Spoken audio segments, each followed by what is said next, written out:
Hello hello ಎಲ್ಲರಿಗೆ ನಮಸ್ತೆ ನಮಸ್ತೆ ಹೇಳ್ತಾ ಈ ಒಂದು ಯೂಟ್ಯೂಬ್ ಚಾನಲ್ಗೆ ಎಲ್ಲರಿಗೆ ಸ್ವಾಗತ ಸುಸ್ವಾಗತ.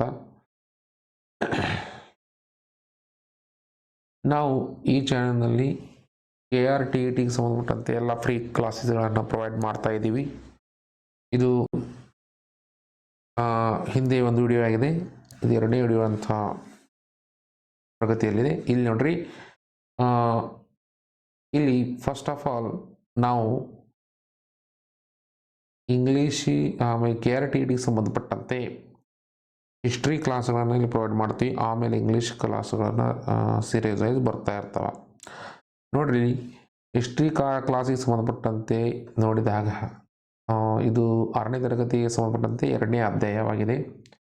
ಟೈಮ್ ವೇಸ್ಟ್ ಮಾಡಲಾರ್ದೆ ದಯವಿಟ್ಟು ಎಲ್ಲರೂ ಕಡೆ ತನಕ ನೋಡ್ರಿ. ಇಲ್ಲಿ ಇಂಪಾರ್ಟೆಂಟ್ಸ್ ಪಾಯಿಂಟ್ಸ್ಗಳು ಇದಾವೆ, ನಾವಿಲ್ಲಿ ನಮ್ಮ ಹೈಲೈಟ್ಸ್ ಮಾಡಿದ್ದೀವಿ ಅನ್ನುವಂಥದ್ದು ಇಂಪಾರ್ಟೆಂಟ್. ಇಲ್ಲಿ ಏನಪ್ಪ ಅಂದ್ರೆ ನಮ್ಮ ಹೆಮ್ಮೆಯ ರಾಜ್ಯ ಕರ್ನಾಟಕ ಅನ್ನುವಂಥದ್ದು, ನಮ್ಮ ಹೆಮ್ಮೆಯ ರಾಜ್ಯ ಕರ್ನಾಟಕ ಅನ್ನುವಂಥ. ಇಲ್ಲಿ ಕರ್ನಾಟಕ ಬಂದಾಗ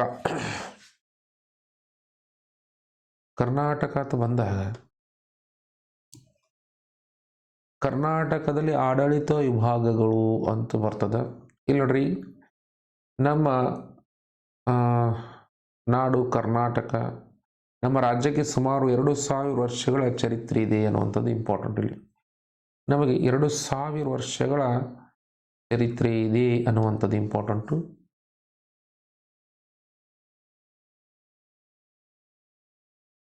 ಎಸ್, ನೆಕ್ಸ್ಟ್ ನೋಡ್ರಿ, ನಮ್ಮ ರಾಜ್ಯಕ್ಕೆ ಅನೇಕ ಭಾಗಗಳಲ್ಲಿ ಪ್ರಾಚೀನ ಶಿಲಾಯುಗದ ಕೇಂದ್ರಗಳಿವೆ ಅನ್ನುವಂಥದ್ದು. ಇಲ್ಲಿ ಶಿಲಾಯುಗ ಪಾಠವನ್ನು ನಾವು ಅಧ್ಯಯನ ಮಾಡುವಾಗ ಆವಾಗ ಕಲಿಯೋಣ.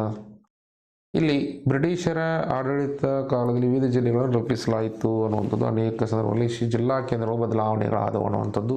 ಇಲ್ಲಿ ನೆಕ್ಸ್ಟ್ ಇಲ್ಲಿ ನೋಡಿ, ಈ ಥರ ಬಂದಾಗ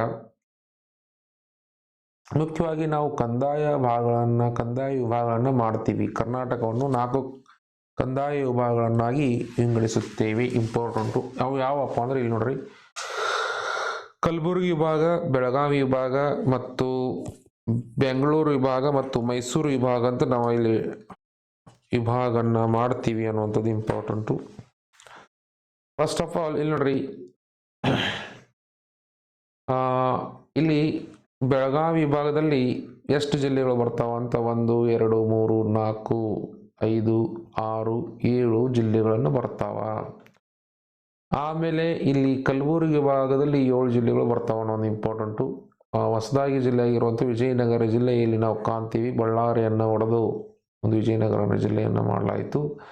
ನೆಕ್ಸ್ಟು ಇಲ್ಲಿ ದಕ್ಷಿಣ ಕರ್ನಾಟಕದಲ್ಲಿ ನೋಡಿದಾಗ ಮೈಸೂರು ವಿಭಾಗದಲ್ಲಿ ನಾವು ಎಷ್ಟು 1 2 3 4 5 6 7 ಆಮೇಲೆ ಚಾಮರಾಜನಗರ 8 ಜಿಲ್ಲೆಗಳನ್ನು ಈ ವಿಭಾಗದಲ್ಲಿ ಕಾಣ್ತೀವಿ. ಆಮೇಲೆ ಇಲ್ಲಿ ಬೆಂಗಳೂರು ವಿಭಾಗಕ್ಕೆ ಬಂದಾಗ 1 2 3 4 5 6 7 ಆಮೇಲೆ ಇದು ರಾಮನಗರ 8 ಆಮೇಲೆ ಕೋಲಾರ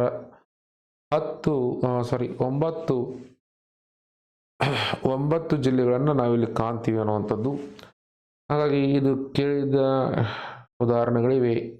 ವಿಭಾಗದಲ್ಲಿ ಯಾವ ಜಿಲ್ಲೆಗಳು ಬರ್ತವೆ ಅನ್ನುವಂಥದ್ದು ಇಂಪಾರ್ಟೆಂಟ್ ಇಲ್ಲಿ. ಓಕೆ, ಉದಾಹರಣೆಗೆ ಇಲ್ಲಿ ನೋಡ್ರಿ, ಯಾವ ಥರ ಆಗಿ ಅಂದ್ರೆ ಬ್ರಿಟಿಷರ ಕಾಲದಲ್ಲಿ ನಾವು ಜಿಲ್ಲಾ ಕೇಂದ್ರಗಳು ಯಾವ ರಥ ಇದ್ದಂದ್ರೆ ವಿಜಯಪುರ ಎಂಬ ಕರೆಯಲಾಗುತ್ತಿತ್ತು. ಯಾವುದನ್ನು ವಿಜಯಪುರ ಎಂದು ಕರೆಯಲಾಗುತ್ತಿದ್ದೋ ಅದರ ಜಿಲ್ಲಾ ಕೇಂದ್ರ ಕಲಾದಗಿ ಆಗಿತ್ತು ಅನ್ನುವಂಥದ್ದು. ಇದಕ್ಕೆ ಅದನ್ನು ವಿಜಯಪುರಕ್ಕೆ ಬದಲಾಯಿಸಿದರು ಅನ್ನುವಂಥದ್ದು. ನೋಡ್ರಿ, ಇಲ್ಲಿ ಅನುಕೂಲಕ್ಕಾಗಿ 4 ಕಂದಾಯ ವಿಭಾಗಗಳನ್ನು ಮಾಡಲಾಗಿದೆ. ನಾವು ಈಗಾಗಲೇ ಇದನ್ನ ಬಗ್ಗೆ ನಾವು ಚರ್ಚೆ ಮಾಡಿದ್ದೀವಿ. ಬೆಂಗಳೂರು ವಿಭಾಗ, ಮೈಸೂರು ವಿಭಾಗ, ಬೆಳಗಾವಿ ವಿಭಾಗ ಮತ್ತು ಕಲಬುರಗಿ ವಿಭಾಗ. ಒಟ್ಟು ಜಿಲ್ಲೆಗಳ ಸಂಖ್ಯೆ 31 ಜಿಲ್ಲೆಗಳು ನಮ್ಮ ರಾಜ್ಯದಲ್ಲಿ ನಾವು ಕಾಣ್ತೀವಿ ಅನ್ನುವಂಥದ್ದು. ಪ್ರತಿ ಜಿಲ್ಲೆಗೆ ಜಿಲ್ಲಾಧಿಕಾರಿ DC ಅನ್ನುವಂಥವ್ರು, ಡೆಪ್ಯೂಟಿ ಕಮಿಷನರ್, ಆಮೇಲೆ ವಿಭಾಗೀಯ ಅಧಿಕಾರಿಗಳು, ವಿಭಾಗಕ್ಕೆ ಒಬ್ಬರಂತೆ ಡಿವಿಷನಲ್ ಕಮಿಷನರ್ ಅಂತ ಕರೀತಾರೆ, ನೆನಪಿರಲಿ. ನೆಕ್ಸ್ಟ್ ನೋಡ್ರಿ, ಈ ವಿಭಾಗದಲ್ಲಿ 4 ವಿಭಾಗಗಳಲ್ಲಿ ಜಿಲ್ಲೆಗಳು, ಅವುಗಳ ವೈಶಿಷ್ಟ್ಯತೆ, ಪ್ರಾಕೃತಿಕ ಸಂಪನ್ಮೂಲ, ಕೃಷಿ ಉದ್ಯಮ, ನದಿಗಳು, ಬೆಳೆಗಳು, ಅರಣ್ಯಗಳು, ವಾಯುಗುಣ, ಇದ್ರ ಬಗ್ಗೆ ಎಲ್ಲ ತಿಳಿದುಕೊಳ್ಳೋಣ ಅನ್ನುವಂಥದ್ದು. ಬೆಂಗಳೂರು ವಿಭಾಗಕ್ಕೆ ಸಂಬಂಧಪಟ್ಟ ತಿಳಿದುಕೊಳ್ಳೋಣ ಇವತ್ತು. ಬೆಂಗಳೂರು ವಿಭಾಗದಲ್ಲಿ ಜಿಲ್ಲೆಗಳು ನೋಡ್ರಿ 9 ಜಿಲ್ಲೆಗಳು ಬರ್ತಾವ, ನೆನಪಿರಲಿ. ಚಿತ್ರದುರ್ಗ, ದಾವಣಗೆರೆ, ಶಿವಮೊಗ್ಗ, ರಾಮನಗರ, ತುಮಕೂರು, ಓಕೆ, ಕೋಲಾರ, ಚಿಕ್ಕಬಳ್ಳಾಪುರ, ಬೆಂಗಳೂರು ನಗರ, ಬೆಂಗಳೂರು ಗ್ರಾಮಾಂತರ, ಓಕೆ. ಚಾರಿತ್ರಿಕ ಹಿನ್ನೆಲೆ ಅಂತ ನೋಡಿದಾಗ ಇಲ್ಲಿ ಕರ್ನಾಟಕದಷ್ಟೇ ಪ್ರಾಚೀನ ಚರಿತ್ರೆ ಹಿನ್ನೆಲೆ ಬೆಂಗಳೂರು ವಿಭಾಗಕ್ಕಿದೆ. ಈ ವಿಭಾಗದ ಮೊದಲ ಆಳಿದ ಅರಸರೆಂದರೆ ಯಾರಪ್ಪ ಅಂದ್ರೆ ಕವಲಾಲಪುರವನ್ನು ಈಗಿನ ಕೋಲಾರ ರಾಜಧಾನಿಯನ್ನಾಗಿ ಮಾಡಿಕೊಂಡಿದ್ದ ಗಂಗರ ಮನೆತನದ ಅರಸರು ಅನ್ನುವಂಥದ್ದು ಇಂಪಾರ್ಟೆಂಟ್ ಇಲ್ಲಿ. ನೆಕ್ಸ್ಟ್ ನೋಡ್ರಿ, ಅವರ ಆಳ್ವಿಕೆ ಆಳಿದ ಮೇಲೆ ಈ ಪ್ರದೇಶವನ್ನು ಚೋಳರು ಮತ್ತು ಹೊಯ್ಸಳರು, ವಿಜಯನಗರ ಮತ್ತು ಮರಾಠರ, ಮೈಸೂರು ಒಡೆಯರ ಮತ್ತು ವಿಜಯಪುರ ಆದಿಲ್ ಶಾಹಿ ಮನೆತನದ ಅರಸರ ಆಳ್ವಿಕೆಗೆ ಒಳಗಾಯಿತು ಅನ್ನುವಂಥದ್ದು. ಇಲ್ಲಿ ಮಸ್ತ್ ವಿಜಯಪುರ ಇಲ್ಲಿ ಬಂದಾಗ ಇಂಪಾರ್ಟೆನ್ಸ್ ಬರ್ತದೆ. ಅರಸರ ಆಳ್ವಿಕೆಯಲ್ಲಿ ಪಾಳೆಗಾರರು ವಿವಿಧ ಭಾಗಗಳಲ್ಲಿ ಆಳ್ವಿಕೆ ನಡೆಸುತ್ತಿದ್ದರು. ಅವರನ್ನು ಆಳುತ್ತಿದ್ದ ಪ್ರದೇಶವನ್ನು ಪಾಳೆಪಟ್ಟು ಅಂತ ಕರೀತಿದ್ರು, ಇಂಪಾರ್ಟೆಂಟ್. ಈ ಪಾಳೆಗಾರರಿಗೆ ನಾಯಕರೆಂಬ ಹೆಸರಿತ್ತು. ಈ ಪಾಳೆಗಾರರು ವಿಜಯನಗರ ಅರಸರಿಗೆ ವಿಧೇಯರಾಗಿದ್ದರು ಅನ್ನುವಂಥದ್ದು. ಅವರಿಗೆ ಪಾಳೆಗಾರರು ಕಪ್ಪು ಮತ್ತು ಕಾಣಿಕೆಗಳನ್ನು ನೀಡುತ್ತಿದ್ದರು. ಪ್ರಮುಖವಾಗಿ ಪಾಳೆಪಟ್ಟುಗಳು ಯಾವುವು ಅಂತ ಗೊತ್ತಿರಬೇಕು ನಮಗಿಲ್ಲಿ. ಯಾವ ಪಾಳೆಪಟ್ಟು ಅಂದ್ರೆ ಕೆಳದಿ ಒಂದು ಪಾಳೆಪಟ್ಟು, ಚಿತ್ರದುರ್ಗ, ಯಲಹಂಕ, ಚಿಕ್ಕಬಳ್ಳಾಪುರ ಏನಪ್ಪ ಅಂದ್ರೆ ಪ್ರಮುಖ ಪಾಳೆಪಟ್ಟುಗಳಾಗಿದ್ದು ಅನ್ನುವಂಥದ್ದು. ಇಲ್ಲಿ ನೋಡ್ರಿ, ಇದು ಬೆಂಗಳೂರು ವಿಭಾಗ ಸಂಬಂಧಪಟ್ಟಂತೆ ಜಿಲ್ಲೆಗಳು ಬರ್ತಾವಪ್ಪ ಅಂದ್ರೆ ಚಿಕ್ಕಬಳ್ಳಾಪುರ, ಬೆಂಗಳೂರು ಗ್ರಾಮಾಂತರ, ಬೆಂಗಳೂರು ನಗರ, ರಾಮನಗರ ಒಂದೇ ಲೈನ್ದಾಗ ಬರ್ತಾವೆ ನೋಡ್ರಿ. ಇದು ಕೋಲಾರ, ಆಮೇಲೆ ತುಮಕೂರು, ಓಕೆ, ಆಮೇಲೆ ಇಲ್ಲಿ ಚಿತ್ರದುರ್ಗ, ದಾವಣಗೆರೆ, ಶಿವಮೊಗ್ಗ, ಈ ಥರ ಏನಪ್ಪ ಅಂದ್ರೆ ವಿಭಾಗವನ್ನು ನೋಡ್ತೀವಿ. ಪ್ರಾಕೃತಿಕ ಸಂಪನ್ಮೂಲಗಳಂತ ನಾವು ಇಲ್ಲಿ ಅಧ್ಯಯನ ಮಾಡಿದಾಗ ಪ್ರಕೃತಿಯಿಂದ ದತ್ತವಾದ ಸಂಗತಿಗಳನ್ನು ಪ್ರಾಕೃತಿಕ ಸಂಪನ್ಮೂಲಗಳು ಎಂದು ಕರೆಯುತ್ತೇವೆ. ಇಲ್ಲಿ ಈ ವಿಭಾಗದಲ್ಲಿ ಉಷ್ಣವಲಯದ ಮಾನ್ಸೂನ್ ವಾಯುಗಳನ್ನು ನೋಡುತ್ತೇವೆ ಅನ್ನುವಂಥದ್ದು. ಇಲ್ಲಿ ನೋಡ್ರಿ, ಹಾಗಾಗಿ ಈ ಏಕರೂಪದ ವಾಯು ಹವಾಮಾನ ಇಲ್ಲ. ಕೋಲಾರ ಜಿಲ್ಲೆ ಅತಿ ಉಷ್ಣವಲಯಕ್ಕೆ ಸೇರಿದ್ದರೆ ಶಿವಮೊಗ್ಗ ಅತಿಯಾದ ಮಳೆ ಬೀಳುವ ಪ್ರದೇಶ ಹೊಂದಿದೆ. ಅತಿ ಉಷ್ಣವಲಯಕ್ಕೆ ಸೇರಿದ್ದರೆ ಚಿತ್ರದುರ್ಗ ಅತಿ ಕಡಿಮೆ ಮಳೆ ಬೀಳುವ ಪ್ರದೇಶ ಅಥವಾ ಜಿಲ್ಲೆಯಾಗಿದೆ ಅನ್ನುವಂಥದ್ದು. ತುಮಕೂರು, ದಾವಣಗೆರೆ, ರಾಮನಗರ, ಚಿಕ್ಕಬಳ್ಳಾಪುರ ಮುಂತಾದ ಸಾಧಾರಣ ಮಳೆ ಬೀಳುತ್ತವೆ ಅನ್ನುವಂಥದ್ದು. ಮುಖ್ಯ ನದಿಗಳಂತ ಇಲ್ಲಿ ಬಂದಾಗ ಪಶ್ಚಿಮ ಘಟ್ಟದಲ್ಲಿ ಹುಟ್ಟುತ್ತವೆ. ಈ ವಿಭಾಗದ ಪ್ರಮುಖ ನದಿ ಅಂದರೆ ಉತ್ತರ ಪಿನಾಕಿನಿ, ದಕ್ಷಿಣ ಪಿನಾಕಿನಿ, ವೇದಾವತಿ, ಶಿಂಷಾ, ತುಂಗಭದ್ರಾ, ಶರಾವತಿ, ವರದಾ ಮುಂತಾದವುಗಳು. ಶರಾವತಿ ಪಶ್ಚಿಮ ದಿಕ್ಕಿಗೆ ಹರಿಯುವ ನದಿ. ಇದರಿಂದ ನಿರ್ಮಾಣವಾದ ವಿಶ್ವವಿಖ್ಯಾತ ಜಲಪಾತ ಶಿವಮೊಗ್ಗ ಜಿಲ್ಲೆಯ ಸಾಗರ್ ತಾಲೂಕಿನಲ್ಲಿ ಇದೆ ಅನ್ನುವಂಥದ್ದು. ಮುತ್ಯಾಲಮಡು ಎಂಬ ಜಲಾಶಯ ಬೆಂಗಳೂರು ನಗರ ಜಿಲ್ಲೆಯಲ್ಲಿದೆ. ಗಾಜನೂರು ಅಣೆಕಟ್ಟು ಮತ್ತು ತುಂಗ ಅಣೆಕಟ್ಟು ಶಿವಮೊಗ್ಗ ಜಿಲ್ಲೆಯಲ್ಲಿವೆ. ನೆಕ್ಸ್ಟ್ ನೋಡ್ರಿ, ಈ ವಿಭಾಗದಲ್ಲಿ 100 ಪ್ರಸಿದ್ಧ ಕೆರೆಗಳು. ಅರಸರು ಅನೇಕ ಅಣೆಕಟ್ಟುಗಳನ್ನು ಕಟ್ಟಿದ್ದರು. ವಾಣಿ ವಿಲಾಸ ಅಣೆಕಟ್ಟು ಅಂತ ಒಂದು ನೀರಾವರಿ ಯೋಜನೆಯಾಗಿದೆ. ಇದು ಚಿತ್ರದುರ್ಗ ಜಿಲ್ಲೆಯ ಹಿರಿಯೂರು ತಾಲೂಕಿನಲ್ಲಿದೆ ಅನ್ನುವಂಥ ವಾಣಿ ವಿಲಾಸ ಅಣೆಕಟ್ಟು. ಇದು ಚಿತ್ರದುರ್ಗ ಜಿಲ್ಲೆಯ ಹಿರಿಯೂರು ತಾಲೂಕಿನಲ್ಲಿದೆ ಅನ್ನುವಂಥದ್ದು ಇಂಪಾರ್ಟೆಂಟು. ಮಾರ್ಕೋನಹಳ್ಳಿ ಜಲಾಶಯ ತುಮಕೂರದಲ್ಲಿದೆ. ನೆಕ್ಸ್ಟ್ ಇಲ್ಲಿ ಚಿತ್ರದುರ್ಗ ಮತ್ತು ತುಮಕೂರು ಜಿಲ್ಲೆಗಳಿಗೆ ಕಬ್ಬಿಣದ ಅದಿರು ನಿಕ್ಷೇಪಗಳಿವೆ. ಚಿತ್ರದುರ್ಗದಲ್ಲಿ ತಾಮ್ರದ ಗಣಿಗಳಿವೆ. ಪರಮಾಣು ಶಕ್ತಿ ಉತ್ಪಾದನೆಗೆ ಅಗತ್ಯವಾದ ಖನಿಜವು ಚಿತ್ರದುರ್ಗದಲ್ಲಿ ದೊರೆಯುತ್ತವೆ ಅನ್ನುವಂಥ ಇಂಪಾರ್ಟೆಂಟ್. ಇಲ್ಲಿ ನೋಡ್ರಿ, ಮತ್ತೊಂದು ಏನಪ್ಪ ಅಂದ್ರೆ ಈ ಒಂದು ಅರಣ್ಯದಲ್ಲಿ ಹುಣಸೆ ಮರಗಳು, ಶ್ರೀಗಂಧ, ದಿಂಡಿಗ ಇಂಪಾರ್ಟೆಂಟ್. ದಿಂಡಿಗ, ತೇಗ, ಜಾಲಿ, ಮಾವಿನ ಮರಗಳು ಕಾಣ್ತೀವಿ ಅನ್ನುವಂಥದ್ದು. Yes sir. ಇಲ್ಲಿ ಈ ಅತಿ ಎತ್ತರದ ಬೆಟ್ಟವೆಂದರೆ ಚಿತ್ರದುರ್ಗ ಜಿಲ್ಲೆ ಇರುವ ಹಾಲು ರಾಮೇಶ್ವರ ಗುಡ್ಡ. ಆಮೇಲೆ ಪ್ರಸಿದ್ಧ ಗುಡ್ಡಗಳೆಂದರೆ ಇಲ್ಲಿ ಕವಲೇದುರ್ಗ, ಚಂದ್ರಗುತ್ತಿ, ಕೊಡಚಾದ್ರಿ, ನಂದಿದುರ್ಗ ಎಂಬ ಪ್ರಸಿದ್ಧ ಗುಡ್ಡಗಳು ಆಗಿವೆ ಅನ್ನುವಂಥದ್ದು ಬೆಟ್ಟಗಳು. ಈ ಭಾಗದಲ್ಲಿ ಅನೇಕ ವಿಧದ ವನ್ಯ ಪ್ರಾಣಿಗಳಿವೆ. ಕಾಡು ಬೆಕ್ಕು, ಹುಲಿ, ಚಿರತೆ ಇವೆಲ್ಲ ಕಾಮನ್ ಆಗಿರ್ತಾವ. ಇಲ್ಲಿ ನೋಡ್ರಿ, ಅನೇಕ ಅರಣ್ಯಧಾಮಗಳನ್ನು, ವನ್ಯ ಪ್ರಾಣಿ ಧಾಮಗಳನ್ನು, ರಾಷ್ಟ್ರೀಯ ಉದ್ಯಾನಗಳನ್ನು ವಿಂಗಡಿಸಲಾಗಿದೆ. ಇಂಪಾರ್ಟೆಂಟ್ ಇದೆ. ಹಾಗಾಗಿ ಈ ಒಂದು ಪ್ರಾಣಿಗಳನ್ನು, ಸಸ್ಯಗಳನ್ನು ಸಂರಕ್ಷಿಸಲು ಅರಣ್ಯಧಾಮಗಳು, ವನ್ಯಪ್ರಾಣಿ ಧಾಮಗಳು ಮತ್ತು ರಾಷ್ಟ್ರೀಯ ಉದ್ಯಾನಗಳನ್ನು ಸ್ಥಾಪಿಸಲಾಗಿದೆ. ಹಂಗಾದ್ರೆ ಇಲ್ಲಿ ತೆಳಗೆ ನೋಡ್ರಿ, ಸ್ವಲ್ಪ ಇಲ್ಲಿ ನಮಗೊಂದು ಮಾತು ಹೇಳ್ತೀನಿ. ರಾಷ್ಟ್ರೀಯ ಉದ್ಯಾನವನಗಳು ಮತ್ತು ವನ್ಯ ಪ್ರಾಣಿ ಧಾಮಗಳು ಸ್ವಲ್ಪ ಡಿಫ್ರೆಂಟ್ ಹೇಳ್ತಾನೆ ಕೇಳಿರಲಿ. ರಾಷ್ಟ್ರೀಯ ಉದ್ಯಾನಗಳು ಏನಪ್ಪ ಅಂದ್ರೆ ಇವು ಶಾಸನಬದ್ಧವಾಗಿ ಕಟ್ಟೆಚ್ಚರ ಹೊಂದಿರುತ್ತವೆ. ಇಲ್ಲಿ ಖಾಸಗಿ ಒಡೆತನಕ್ಕೆ ಆಸ್ಪದ ಇರುವುದಿಲ್ಲ ಮತ್ತು ಮೇವು ದನಕರುಗಳಿಗೆ ಮೇಯಿಸಲು ಇಲ್ಲಿ ಅವಕಾಶ ಇರುವುದಿಲ್ಲ ಅನ್ನುವಂಥದ್ದು ಅಲ್ಲೇ. ಬಟ್ ಇಲ್ಲಿ ವನ್ಯ ಪ್ರಾಣಿಧಾಮಗಳಲ್ಲಿ ಇಲ್ಲಿ ಮೇಯಿಸಲು ಅವಕಾಶ ಇರ್ತದೆ ಮತ್ತು ಖಾಸಗಿ ಒಡೆತನಕ್ಕೆ ಇಲ್ಲಿ ಅವಕಾಶ ಇರ್ತದೆ ಅನ್ನುವಂಥದ್ದು ಇಂಪಾರ್ಟೆಂಟು.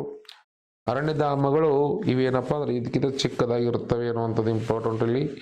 ಎಸ್, ಇಲ್ಲಿ ಜೋಗಿಮಟ್ಟಿ ಅರಣ್ಯಧಾಮ ಮತ್ತು ಚಿತ್ರದುರ್ಗ ಬನ್ನೇರುಘಟ್ಟ, ಇದು ಇಂಪಾರ್ಟೆಂಟ್ ಸರ್. ಬನ್ನೇರುಘಟ್ಟ ರಾಷ್ಟ್ರೀಯ ಉದ್ಯಾನವನ ಎಲ್ಲಿದೆಪ್ಪ ಅಂದ್ರೆ ಭದ್ರಾ ವನ್ಯ ಬೆಂಗಳೂರದೊಳಗಿದೆ. ಬನ್ನೇರು ಬೆಂಗಳೂರಕ್ಕೆ ಬನ್ನೇರಿ ಅನ್ನುವಂಥದ್ದು. ಭದ್ರಾ ವನ್ಯ ಮೃಗಧಾಮ ಶಿವಮೊಗ್ಗದಲ್ಲಿದೆ. ಶರಾವತಿ ವನ್ಯ ಮೃಗಧಾಮ ಶಿವಮೊಗ್ಗದಲ್ಲಿದೆ.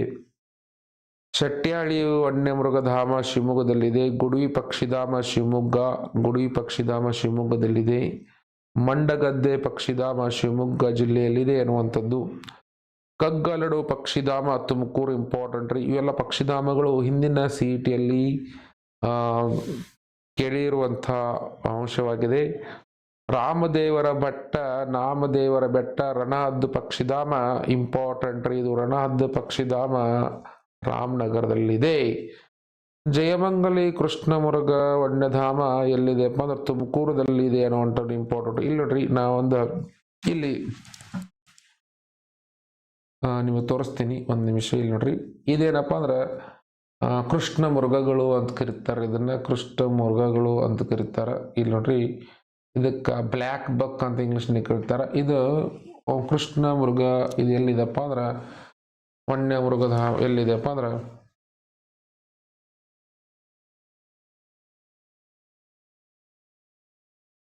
ನೆಕ್ಸ್ಟ್ ನೋಡ್ರಿ, ನೋಡಿ ಕೃಷ್ಣ ಮೃಗ ವನ್ಯಧಾಮ ಎಲ್ಲಿದೆಯಪ್ಪ ಅಂದ್ರೆ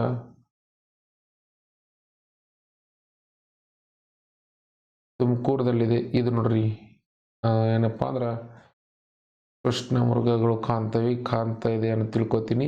ನೆಕ್ಸ್ಟ್ ನ್ಯಾಷನಲ್ ಪಾರ್ಕ್ ಅಂತ ಬಂದಾಗ ಇಲ್ಲಿ ಒಂದು ನಿಮಿಷ, ಇಲ್ಲಿ ಬರ್ದೈತಿ ನೋಡ್ರಿ, ರಾಷ್ಟ್ರೀಯ ಉದ್ಯಾನಗಳು ಅಂತ ಬಂದಾಗ ನಮ್ಮ ಕರ್ನಾಟಕದಲ್ಲಿ ರಾಷ್ಟ್ರೀಯ ಉದ್ಯಾನಗಳು ಎಷ್ಟಿದೆ ಅನ್ನುವಂಥದ್ದು ಇಂಪಾರ್ಟೆಂಟ್ ಇಲ್ಲಿ. ಇಲ್ಲಿ ನೋಡ್ರಿ ಮಕ್ಕಳೇ, ನೀವು ವನ್ಯ ಮೃಗಗಳಾದ ಹುಲಿ, ಕರಡೆ, ಚಿರತೆ, ಆನೆ, ಜಿಂಕೆ ಮೊದಲಾದ ಅರಣ್ಯ ಪ್ರದೇಶದಲ್ಲಿ ನೋಡಲು ಬಯಸಿರುವಿರಾ?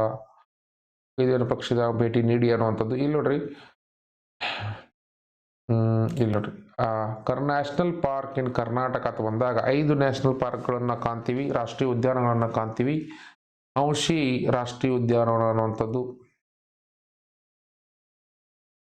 ಔಷಿ ರಾಷ್ಟ್ರೀಯ ಉದ್ಯಾನವನ ಅಂತದ್ದು ಇಂಪಾರ್ಟೆಂಟ್ ಇಲ್ಲಿ. ಇಲ್ಲಿ ನೋಡ್ರಿ, ಔಷಿ ರಾಷ್ಟ್ರೀಯ ಉದ್ಯಾನವನ ಅನ್ನುವಂಥದ್ದು ಇದು ಎಲ್ಲಿದೆಪ್ಪ ಅಂದ್ರೆ UK ಉತ್ತರ ಕರ್ನಾಟಕದಲ್ಲಿದೆ ಅನ್ನುವಂಥದ್ದು. ಕುದುರೆಮುಖ ರಾಷ್ಟ್ರೀಯ ಉದ್ಯಾನವನ ಎಲ್ಲಿದೆ? ಅದು ದಕ್ಷಿಣ ಕನ್ನಡ, ಉಡುಪಿ, ದಕ್ಷಿಣ ಕನ್ನಡ ಮತ್ತು ಚಿಕ್ಕಮಗಳೂರು ಜಿಲ್ಲೆಗಳ ಒಂದು ಸಂಯೋಗದಲ್ಲಿ ಅಥವಾ ಅವು 3 ಜಿಲ್ಲೆಗಳಲ್ಲಿ ಹರಡಿಕೊಂಡಿದೆ ಕುದುರೆಮುಖ ಅನ್ನುವಂಥದ್ದು. ಬನ್ನೇರುಘಟ್ಟು ರಾಷ್ಟ್ರೀಯ ಉದ್ಯಾನವನ ಎಲ್ಲಿದೆಪ್ಪ? ಬೆಂಗಳೂರದೊಳಗದ ಅನ್ನೋದು. ಬನ್ನೇರುಘಟ್ಟು ಎಲ್ಲಿದ್ರೆ ಆ ಬನ್ನೇರುಘಟ್ಟು ರಾಷ್ಟ್ರೀಯ ಉದ್ಯಾನ ಬೆಂಗಳೂರದೊಳಗದ ಅನ್ನುವಂಥದ್ದು. ಬಂಡೀಪುರ ನ್ಯಾಷನಲ್ ಪಾರ್ಕ್ ಎಲ್ಲಿದೆಪ್ಪ ಅಂದ್ರೆ ಮೈಸೂರು ಮತ್ತು ಚಾಮರಾಜನಗರ ಜಿಲ್ಲೆಗಳ ಸಂಯೋಗದಲ್ಲಿ ಇದೆ ಅನ್ನುವಂಥ ಇಂಪಾರ್ಟೆಂಟು. ನಗರ ನಗರ ನಾಗರಹೊಳೆ ನ್ಯಾಷನಲ್ ಪಾರ್ಕ್, ನಾಗರಹೊಳೆ ಆಗಬೇಕಿದು, ನಾಗರಹೊಳೆ ನ್ಯಾಷನಲ್ ಪಾರ್ಕ್. ಇದನ್ನು ರಾಜೀವ್ ಗಾಂಧಿ ನ್ಯಾಷನಲ್ ಪಾರ್ಕ್ ಅಂತ ಕರೀತಾರೆ. ಇಂಪಾರ್ಟೆಂಟ್ ಐತ್ರಿ. ಇದು ಕೊಡಗು ಜಿಲ್ಲೆ ಮತ್ತು ಮೈಸೂರು ಜಿಲ್ಲೆಗಳ ಒಂದು ಸಂಯುಕ್ತ ಆಶ್ರಯದಲ್ಲಿ ಇಲ್ಲಿ ಅಥವಾ ಎರಡೂ ಜಿಲ್ಲೆಗಳಲ್ಲಿ ಇದು ಒಂದು ನಾಗರಹೊಳೆ ಅಭಯಾರಣ್ಯ ರಾಷ್ಟ್ರೀಯ ಉದ್ಯಾನವನ್ನು ನಾವು ಇಲ್ಲಿ ಕಾಣ್ತೀವಿ ಅನ್ನೋವಂಥದ್ದು ಇಂಪಾರ್ಟೆಂಟು. ಇದು ಶಾರ್ಟ್ ನೋಟ್ ಮಾಡಿಸಿ ಇಟ್ಕೋರಿ. ಇದನ್ನು ಅದ್ರ ಮೇಲೆ ಒಂದು ಪ್ರಶ್ನೆ ಕೇಳ್ತಿರ್ತಾರೆ ಅನ್ನೋವಂಥದ್ದು ಇಂಪಾರ್ಟೆಂಟು. ನೆಕ್ಸ್ಟ್ ಈಗ ಸಿಲೆಬಸ್ಕ ಇಲ್ಲಿ ಹೋದಾಗ ಕೃಷಿ ಮತ್ತು ಉದ್ಯಮಗಳ ಬೆಳವಣಿಗೆ ಯಾವ ರೀತಿ ಆಗ್ತಾವ ಅನ್ನೋವಂಥದ್ದು ಇಂಪಾರ್ಟೆಂಟ್. ಇಲ್ಲಿ ನೋಡ್ರಿ, ಇಲ್ಲೇನಪ್ಪ, ಮೆಕ್ಕೆಜೋಳ, ಭತ್ತ, ಕಡಲೆಕಾಯಿ ಬೆಳೆಗಳನ್ನು ಬೆಳೆಯುತ್ತಾರೆ. ಅಡಿಕೆ, ಹತ್ತಿ, ಕಬ್ಬು ಮುಂತಾದವು. ಆಮೇಲೆ ರೇಷ್ಮೆ ಉದ್ಯಮಕ್ಕೆ ಮೂಲವಾದ ಹಿಪ್ಪು ನೇರಳೆಯನ್ನು ಬೆಂಗಳೂರು ಜಿಲ್ಲೆ, ರಾಮನಗರ ಜಿಲ್ಲೆಗಳಲ್ಲಿ ಬೆಳೆಯುತ್ತಾರೆ. ಸಪೋಟ, ಪಪ್ಪಾಯ, ಹಲಸಿನ ಹಣ್ಣು, ಕಿತ್ತಳೆ ಹಣ್ಣು, ಬಾಳೆಹಣ್ಣು ಮುಂತಾದ ಹಣ್ಣುಗಳನ್ನು ಬೆಳೆಯಲಾಗುತ್ತದೆ ಅನ್ನುವಂಥದ್ದು ಇಂಪಾರ್ಟೆಂಟು. ಈ ವಿಭಾಗದಲ್ಲಿನ ಜನರು ಹೆಚ್ಚಾಗಿ ರಾಗಿ ಮುದ್ದೆ, ಅಕ್ಕಿ ಬಳಸುತ್ತಾರೆ. ರಾಗಿ ಮತ್ತು ಅಕ್ಕಿ ರೊಟ್ಟಿಯನ್ನು ತಿನ್ನುತ್ತಾರೆ. ಇತ್ತೀಚೆಗೆ ಗೋಧಿ ಚಪಾತಿಯನ್ನು ಬಳಸುವುದನ್ನು ರೂಢಿ ಮಾಡಿಕೊಂಡಿದ್ದಾರೆ. ಹಬ್ಬಗಳಲ್ಲಿ ಪಾಯಸ, ಹೋಳಿಗೆ, ಹಿಸಿ ಕಿಚಡಿ, ಶಾವಿಗೆ ಮುಂತಾದ ಸಿಹಿ ತಿನಿಸುಗಳನ್ನು ಸೇವಿಸುತ್ತಾರೆ ಅನ್ನುವಂಥದ್ದು ಇಂಪಾರ್ಟೆಂಟು. ಸೊ ಇಲ್ಲಿ ಈ ಥರ ಬಂದಾಗ ಉದ್ಯಮಗಳು ಅಥವಾ ಬಂದಾಗ ನಮ್ಮ ರಾಜ್ಯದ ಕೈಗಾರಿಕಾ ವಲಯದ ನಿರ್ಮಾತೃ ಯಾರಪ್ಪ ಅಂದ್ರೆ ಸರ್ ಎಂ ವಿಶ್ವೇಶ್ವರಯ್ಯ ಇಂಪಾರ್ಟೆಂಟ್ ರೀ. ಇವರು ನಾಲ್ವಡಿ ಕೃಷ್ಣರಾಜ ಒಡೆಯರ ಮುಂದಾಲೋಚನೆಗಳನ್ನು ಕಾರ್ಯರೂಪಕ್ಕೆ ಇಳಿಸಿದರು. ಇಂದು ಕೈಗಾರಿಕೆಗಳನ್ನು ಸ್ಥಾಪಿಸದೆ ಅಭಿವೃದ್ಧಿಯನ್ನು ಸಾಧಿಸಿಕೊಳ್ಳುವುದು ಸಾಧ್ಯವಿಲ್ಲ ಎಂಬ ಮಾತನ್ನು ಯಾರು ಹೇಳಿದ್ರಪ್ಪ ಅಂದ್ರೆ ಸರ್ ಎಂ ವಿಶ್ವೇಶ್ವರಯ್ಯ ಅವರು ಹೇಳಿದರು ಅನ್ನುವಂಥದ್ದು. ಬೆಂಗಳೂರು, ಭದ್ರಾವತಿ, ತುಮಕೂರು, ಶಿವಮೊಗ್ಗ ಮುಂತಾದ ಸ್ಥಳಗಳಲ್ಲಿ ದೊಡ್ಡ ಕಾರ್ಖಾನೆಗಳನ್ನು ನಿರ್ಮಿಸಲಾಯಿತು. ಬೆಂಗಳೂರು ರಾಷ್ಟ್ರದಲ್ಲಿಯೇ ಪ್ರಮುಖ ಕೈಗಾರಿಕಾ ಕೇಂದ್ರವಾಗಿದೆ. ಶಿವಮೊಗ್ಗ ಜಿಲ್ಲೆ ಭದ್ರಾವತಿಯಲ್ಲಿ ಉಕ್ಕು ಮತ್ತು ಕಬ್ಬಿನ ಕಾರ್ಖಾನೆಯನ್ನು ಸ್ಥಾಪಿಸಲಾಯಿತು. ಇಲ್ಲಿ ನೋಡ್ರಿ, 1923ರಲ್ಲಿ ಇಲ್ಲಿ ಸ್ಥಾಪಿಸಲಾಯಿತು ಅನ್ನುವಂಥದ್ದು. ಇದನ್ನು ಇಂದು ವಿಶ್ವೇಶ್ವರ ಕಬ್ಬಿನ ಮತ್ತು ಉಕ್ಕಿನ ಕಾರ್ಖಾನೆ ಅಂತ ಕರೀತಾರ್ರಿ. ನೆಕ್ಸ್ಟ್ ಹೋಗ್ರಿ, ಇಲ್ಲಿನ ಕಾಗದ ಕಾರ್ಖಾನೆಯೂ ಇದೆ. ಇದನ್ನು 1996ರಲ್ಲಿ ಇಲ್ಲಿ ಏನು ಮಾಡ್ತಾರಪ್ಪ, ಸ್ಥಾಪನೆ ಮಾಡ್ತಾರ ಅನ್ನುವಂಥದ್ದು ಇಂಪಾರ್ಟೆಂಟು. ನೆಕ್ಸ್ಟ್ ನೋಡ್ರಿ, ರಾಜ್ಯದ ಮೊದಲ ಸಿಮೆಂಟ್ ಕಾರ್ಖಾನೆಯು ಭದ್ರಾವತಿಯಲ್ಲಿ ಪಾಲ್ಗೊಂಡಿದ್ದರು. ನಾನು ಬ್ಯಾಡ ಅಂತಿರೋ ಅನ್ನುವಂಥದ್ದು ಇಂಪಾರ್ಟೆಂಟ್. ಇಲ್ಲಿ ಇದನ್ನು ನೋಡ್ರಿ, ಇದನ್ನು 1900 ಕಾಗದ ಕಾರ್ಖಾನೆ ಇದೆ. ಇದನ್ನು 1936ರಲ್ಲಿ ಸ್ಥಾಪಿಸಲಾಗಿದೆ ಅನ್ನುವಂಥದ್ದು.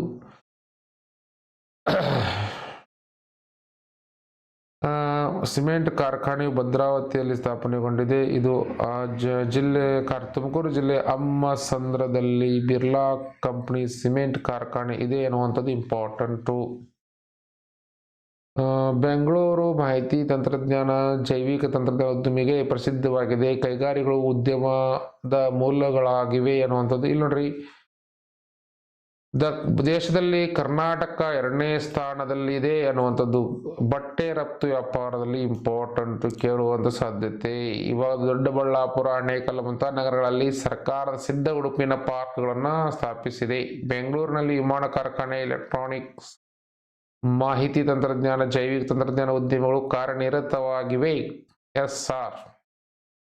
ನೆಕ್ಸ್ಟ್ ಇಲ್ಲಿ ಬಂದಾಗ ಈ ಮುಂದೆ ಮತ್ತೊಂದು ವಿಡಿಯೋ ಆಗ್ತದ. ಆ ವಿಡಿಯೋದಲ್ಲಿ ಇದನ್ನ ಬಗ್ಗೆ ಚರ್ಚೆ ಮಾಡೋಣ ಅನ್ನುವಂಥದ್ದು ಮಾಹಿತಿಯನ್ನು ಕೊಡ್ತಾ,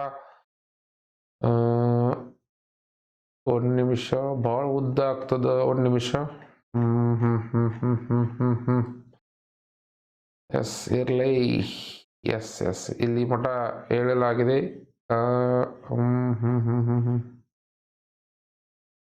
ಇಲ್ಲಿ ಮಠ ಹೇಳೋಣ್ರಿ, ಒಂದು ನಿಮಿಷ.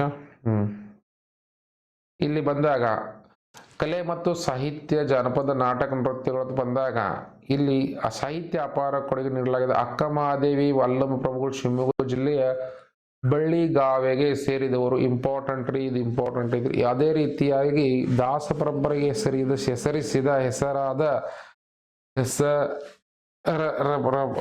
ಪರಂಪರೆಗೆ ಸೇರಿದ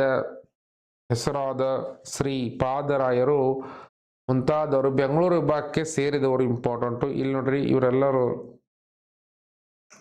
ಆಧುನಿಕ ಕಾಲಕ್ಕೆ ಬಂದರೆ ರಾಷ್ಟ್ರಕವಿ, ಜ್ಞಾನಪೀಠ ಪುರಸ್ಕೃತ ಸಾಹಿತಿ ಕುವೆಂಪು ವಿಭಾಗಕ್ಕೆ ಸೇರಿದರು. ಈ ವಿಭಾಗದ ಇಬ್ಬರು ಜ್ಞಾನಪೀಠ ಪುರಸ್ಕೃತರು ಸಾಹಿತಿಗಳು ಮಾಸ್ತಿ ವೆಂಕಟೇಶ್ ಅಯ್ಯಂಗಾರ್ ಮತ್ತು UR ಅನಂತಮೂರ್ತಿ. ಮತ್ತು ಇಷ್ಟ ಬರ್ತದೆ ಇಲ್ಲಿ. ಈ ವಿಭಾಗಕ್ಕೆ ಜ್ಞಾನಪೀಠ ಪುರಸ್ಕೃತರು DVG ಗುಂಡಪ್ಪ, ನಿಸಾರ್ ಅಹಮದ್, TP ಕೈಲಾಸ ಮುಂತಾದ ಹಲವಾರು ಏನಪ್ಪಾ ಅಂದ್ರೆ ಲೇಖಕರು, ಕವಿಗಳು ಬರ್ತಾರೆ. BGL ಸ್ವಾಮಿ ಅನ್ನುವಂಥ ಇಂಪಾರ್ಟೆಂಟು. GS ಸುಧೀರಪ್ಪ ಕನ್ನಡದ ಮೊದಲ ರಾಷ್ಟ್ರಕವಿ ಅನ್ನುವಂಥದ್ದು, ರಾಷ್ಟ್ರಕವಿ, ಈಗಿನ ರಾಷ್ಟ್ರಕವಿ ಅನ್ನುವಂಥದ್ದು. ಮೊದಲಿನ ರಾಷ್ಟ್ರಕವಿ ಗೋವಿಂದಪ್ಪ ಅನ್ನುವಂಥದ್ದು. ನೆಕ್ಸ್ಟ್ ಕುವೆಂಪು, ಈಗ ಇರೋದು JS ರುದ್ರಪ್ಪ. ಇಲ್ಲಿ ನೋಡ್ರಿ, doctor Siddalingaiah, Baraguru Ramachandrappa important. Next ನೋಡ್ರಿ, ಸಾಹಿತ್ಯದಷ್ಟೇ ನಾಟಕ ಕ್ಷೇತ್ರದಲ್ಲಿಯೂ ಈ ಭಾಗದ ಸಾಧನೆ ಮಹತ್ವದ್ದಾಗಿದೆ. ಗುಬ್ಬಿ ವೀರಣ್ಣ ಎಂಬ ಹೆಸರು ಕನ್ನಡ ನಾಟಕ ಇತಿಹಾಸದಲ್ಲಿ ಚಿರಸ್ಥಾಯಿಯಾಗಿದೆ. ಕರ್ನಾಟಕ ರತ್ನ, ನಾಟಕ ಸಾರ್ವಭೌಮ ಬಿರುದುಗಳು ಅವರಿಗಿದ್ದವು. ಕನ್ನಡ ರಂಗಭೂಮಿಯ ಇತಿಹಾಸದಲ್ಲಿ ಗಮನಿಸಬೇಕಾದ ಇನ್ನೊಂದು ಹೆಸರೇನಪ್ಪ, ಸುಬ್ಬಯ್ಯ ನಾಯ್ಡು. ಇಂಪಾರ್ಟೆಂಟ್ ರೀ, ಇದು ಇಂಪಾರ್ಟೆಂಟ್ ರೀ, ಸುಬ್ಬಯ್ಯ ನಾಯ್ಡು ಅವ್ರದ್ದು. ಇವರು ಕನ್ನಡದ ಮೊದಲನೇ ವಾಕ್ಚಿತ್ರ ಸತಿ ಸುಲೋಚನದ ಏನಪ್ಪಾ ಅಂದ್ರೆ ಇವರು ನಾಯಕರು ಅನ್ನುವಂಥದ್ದು ಇಂಪಾರ್ಟೆಂಟು. ಸುಬ್ಬಯ್ಯ ನಾಯ್ಡು ಅವರದು. ಇವರು ಕನ್ನಡದ ಮೊದಲನೇ ವಾಕ್ಚಿತ್ರ ಸತಿ ಸುಲೋಚನಾ ಎಂಬುದು ನಾಟಕದ ಅಥವಾ ಒಂದು ವಾಕ್ಚಿತ್ರದ ನಾಟಕ ಅಲ್ಲ, ಇದು ವಾಕ್ಚಿತ್ರದ ನಾಯಕರು ಅನ್ನೋ ಇಂಪಾರ್ಟೆಂಟು. ಕಲ್ಚರ್ಡ್ ಕಮೇಡಿಯನ್ ಎಂದು ಹೆಸರು ಮಾಡಿದ ಹಿರಣ್ಣಯ್ಯ ಮತ್ತು ಅವರ ಪುತ್ರ ಮಾಸ್ಟರ್ ಹಿರಣ್ಣಯ್ಯ ಅವರ ರಂಗಭೂಮಿ ಕೊಡುಗೆ ಪ್ರಶಂಸನೀಯ. ಇಂಪಾರ್ಟೆಂಟ್ ರೀ. S R. ನೆಕ್ಸ್ಟ್ ಇಲ್ಲಿ ಬಂದಾಗ ಸಾಹಿತ್ಯ ಕಲೆಗೆ ಇಲ್ಲಿ ಬರ್ತಾರ್ರಿ ಇವ್ರು. ಮತ್ತು ಸಿನಿಮಾ ರಂಗದವರು ಡಾಕ್ಟರ್ ರಾಜ್ಕುಮಾರ್, ವಿಷ್ಣುವರ್ಧನ್, ಶಂಕರ್ ನಾಗ, ಅಂಬರೀಷ್ ಮುಂತಾದವರು ಇಲ್ಲಿ ಹೆಸರದ. ಬಟ್ ಇಲ್ಲಿ ನೋಡ್ರಿ, ಜನಪದ ತಜ್ಞರಾದ ಸಾಹಿತಿ HL ನಾಗೇಗೌಡರು ಸ್ಥಾಪಿಸಿರುವ ಜಾನಪದ ಲೋಕ ಎಂಬುದು ರಾಮನಗರ ಜಿಲ್ಲೆಯಲ್ಲಿ ಇದೆ. ಇಂಪಾರ್ಟೆಂಟು. ನೆಕ್ಸ್ಟ್ ಅವರಿಗೆ ಬೆಂಗಳೂರು ವಿಭಾಗದ ಪ್ರಸಿದ್ಧ ಜನಪದ ಕಲೆಗಳನ್ನು ನಾನು ನೋಡ್ಕೊತ ಹೋಗೋಣ ನೆಕ್ಸ್ಟ್ ಪಿರಿಯಡ್ನಲ್ಲಿ. ಇವಾಗ ಇಷ್ಟ ಇಂಪಾರ್ಟೆಂಟ್ ಆಗಿರುವಂಥ ಮಾಹಿತಿಯನ್ನು ಕೊಡಲಾಗಿದೆ. ಇದನ್ನು ಸ್ವಲ್ಪ ಶಾರ್ಟ್ ನೋಟ್ಸ್ ಇಟ್ಕೋರಿ, ಇದು ಮುಂದೆ ಭಾಳ ಹೆಲ್ಪ್ ಆಗ್ತದೆ ಅನ್ನುವಂಥದ್ದು. ಇಲ್ಲಿ ನೋಡ್ರಿ, ಉದ್ಯಮಗಳು ಅನ್ನೋ ಬಂದಾಗ ಇಲ್ಲಿ ಕಾರ್ಖಾನೆಗಳು, ಮೊದಲು ಕಾರ್ಖಾನೆಗಳನ್ನು ಸ್ಥಾಪನೆ ಮಾಡಿದ್ದಾರೆ. ಅವು ಕೇಳುವಂಥ ಸಾಧ್ಯತೆ ಇರ್ತದೆ ಅನ್ನುವಂಥದ್ದು. ಆಮೇಲೆ ಅಕ್ಕ ಮಹಾದೇವಿ, ಆಮೇಲೆ ಇಲ್ಲಿ ಯಾವಪ್ಪ ಅಂದ್ರೆ ಅಲ್ಲಂ ಪ್ರಭುಗಳ ಹುಟ್ಟೂರು ಯಾವುದು ಅನ್ನುವಂಥದ್ದು ಇಂಪಾರ್ಟೆಂಟು. ಇದೇ ಸುಬ್ಬಯ್ಯ ನಾಯ್ಡು ವಾಕ್ಚಿತ್ರ ಇಂಪಾರ್ಟೆಂಟ್ ಇಲ್ಲಿ. ಇವೆಲ್ಲ ಏನಪ್ಪ ಅಂದ್ರೆ ನೀವು ಸ್ವಲ್ಪ ಲಕ್ಷ ಇಟ್ಟು ಬರೆದಿಟ್ಟುಕೋರಿ ಸರ. Okay sir. ಟಿ ನೋಡ್ರಿ, ನಿಮ್ಗೊಂದು ಮಾತು ಹೇಳ್ತೀನಿ ರೀ, ಒಂದು ನಿಮಿಷ. ಬ್ಲ್ಯಾಕ್ ಬುಕ್ ಅಂತ ಬಂದಾಗ ಇಲ್ಲಿ ನೋಡ್ರಿ, ನಿಮ್ಗೊಂದು ಮಾತು ಹೇಳ್ತೀನಿ ರೀ. Yes sir. ಇಲ್ಲಿ ನೋಡ್ರಿ, KRTET ಸಂಬಂಧಪಟ್ಟಂತೆ ನೀವೊಂದು ಟೈಮ್ ಟೇಬಲ್ ಹಾಕೋರಿ. ಒಂದು ಟೈಮ್ ಟೇಬಲ್ ಇರಬೇಕು ಅನ್ನುವಂಥದ್ದು ಇಂಪಾರ್ಟೆಂಟ್. ಇಲ್ಲಿ ನೋಡ್ರಿ, ಡೈಲಿ ಪರ್ ಡೇ ಒಂದು 3 ದಿಂದ 4 hours ಓದಲೇಬೇಕು ಅನ್ನುವಂಥದ್ದು ಒಂದು ಮನಸ್ಸಿಗೆ ಪ್ರಾಮಿಸನ್ನು ಹಾಕೋರಿ. ಆವಾಗ ನೀವು ಕಂಟಿನ್ಯೂಸ್ ಇಷ್ಟು ಓದ್ತಾ ಇದ್ದರೆ 120+ ಆಗುವಂಥ ಸಾಧ್ಯತೆ ಇರ್ತದೆ. ಅಷ್ಟು ಸ್ಕೋರ್ ಆಗುವಂಥ ಈಸಿ ಅಲ್ಲ, ಬಟ್ ಕಷ್ಟ ಸಾಧ್ಯ ಅನ್ನುವಂಥದ್ದು ಮರಿಬೇಡ್ರಿ. ನೋಡ್ರಿ, ನಿಮ್ಮ ಶೆಡ್ಯೂಲ್ ಪ್ರಕಾರ ಮಾರ್ನಿಂಗ್ 2 ತಾಸು, ಆಫ್ಟರ್ನೂನ್ ಇದ್ರೆ ಟೈಮ್ ನೀವು ಆಫ್ಟರ್ನೂನ್ ಮಾಡಿರಿ, ಅಥವಾ ಪಾರ್ಟ್ ಟೈಮ್ ಜಾಬ್ ಯಾರಾದ್ರೂ ಮಾಡ್ತಿದ್ರೆ ಮಾರ್ನಿಂಗ್ 2 ತಾಸು ನೀವು ಬೇಗ ಎದ್ದು ಓದಕ್ಕೋದ್ರೆ ಭಾಳ ಬೆಟ್ರ. ಆಮೇಲೆ ಈವ್ನಿಂಗ್ 1-2 ತಾಸು ಅಥವಾ ಆಫ್ಟರ್ನೂನ್ ನಿಮ್ಮ ಟೈಮ್ ಶೆಡ್ಯೂಲ್ ಪ್ರಕಾರ ಇನ್ನು ಒಂದು 3-4 ತಾಸು ಏಕಾಂಗಿಯಾಗಿ ಏಕಾಗ್ರಚಿತ್ತವಾಗಿ ಇಷ್ಟು ಮಾಡಿದರೆ ಸಾಧ್ಯ ಅದ ಅನ್ನುವಂಥದ್ದು ಇಂಪಾರ್ಟೆಂಟ್ ಅದ.